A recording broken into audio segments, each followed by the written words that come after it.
যে আমরা সেমিফাইনাল থেকে খেলা শুরু করব, এর আগে খেলবোই না। তাদের জ্ঞাতার্থে জানাতে চাই, ব্রাজিল ফাইনালি খেলেছে 7 বার, আপনারা সেমিফাইনালে 7 বার যাইতেই পারেন নাই। এই হচ্ছে আপনারা। এরপর তারা বলে গেছেন ব্রাজিল তো 5 বার বিশ্বকাপ জিতেছে, তাতে হয়েছেটা কি? এই 5 বারের 3টাই তো জুলেরিমে ট্রফি। আপনাদের কাছে প্রশ্ন, এই যে 5 বারের 3টাই জুলেরিমে ট্রফি, ওই ট্রফিগুলোতে আপনারা কি খেলেন নাই? আপনারা কি ডাগআউটে বসেছিলেন? আমার উত্তরটা আমিই দিচ্ছি, ওনারা খেলেছিলেন। ওনারা ওই 3 বারের 3 বারই খেলেছিলেন।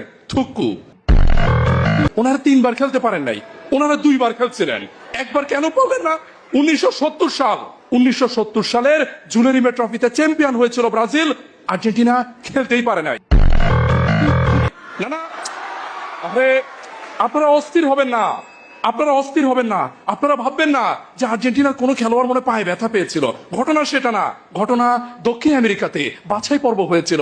বাছাই পর্বে ওনারা বিদায়, বাছাই পর্বেতে ওনারা বিদায়।